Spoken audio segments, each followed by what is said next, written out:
All right, welcome to The Explainer. Today, we're going to untangle the Virginia DMV's points system. If you've ever been kind of confused by demerit points, safe driving points, and what it all means for your record, well, you are in the right place. So how should you think about all this?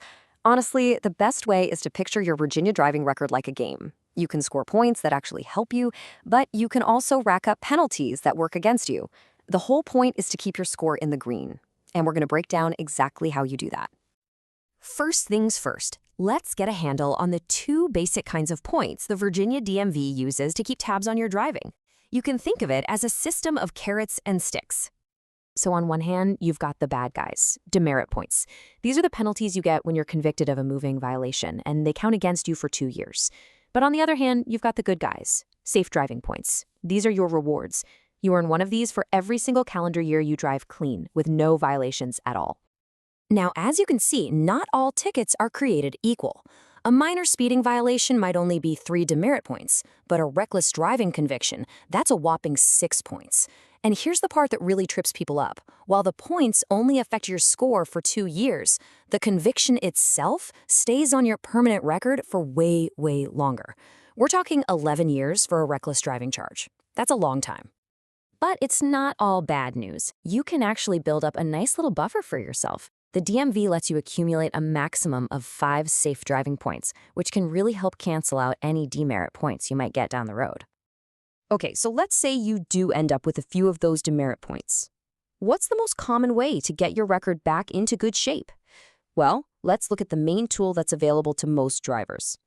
It's called the Driver Improvement Course, and yeah, it's an 8-hour program. But think of it less like punishment and more like a strategic masterclass designed to refresh you on traffic laws and teach you some solid defensive driving skills so you can avoid tickets in the future.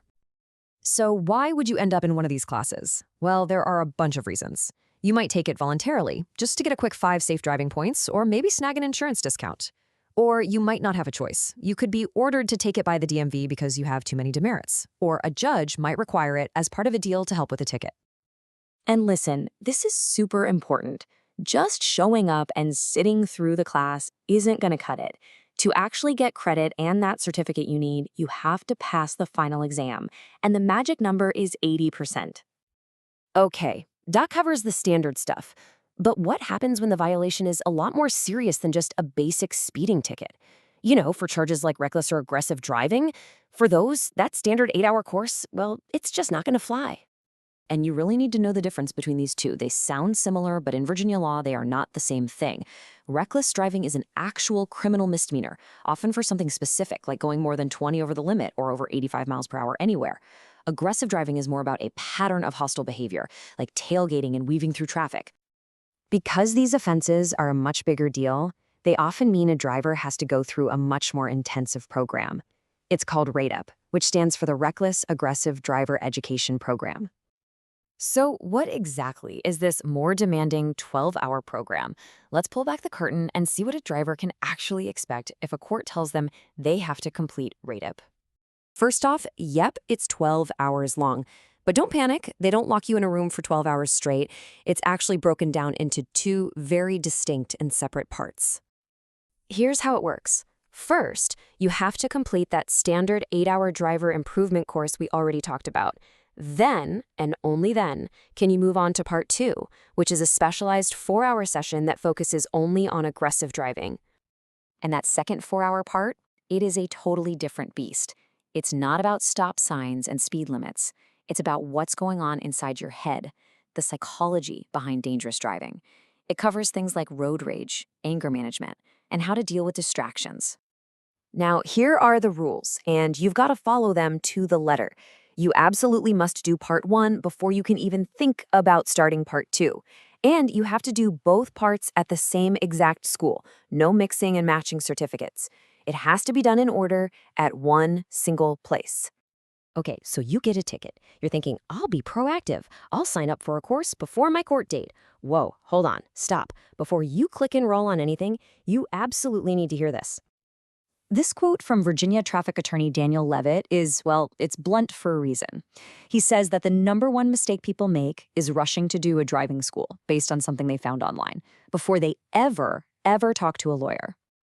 And you're probably wondering, how could that possibly hurt me? Well, here's how. Every court and every judge is like its own little kingdom with its own set of rules. Some judges won't even look at an online certificate. Others have very specific requirements for the course you take. You could do a course, show up all proud of yourself, only to find out the judge had a completely different deal in mind, and now you've just disqualified yourself from it. So we've broken down the points, the courses, and that huge warning from the lawyer. What's the big takeaway here? How do you actually take control of the situation and manage your own driving record? At the end of the day, it's all about this. Knowledge is power. Understanding how this whole game is played, knowing whether you need the 8-hour or the 12-hour course, and most importantly, knowing when it's time to call in a professional, that's what puts you in the driver's seat. And that really just leaves us with one final thing to think about. When you look at your own driving habits and your own record, is it an asset actively working for you with a nice cushion of safe points? Or is it a liability, just one bad day away from becoming a real problem? The choice, ultimately, is yours.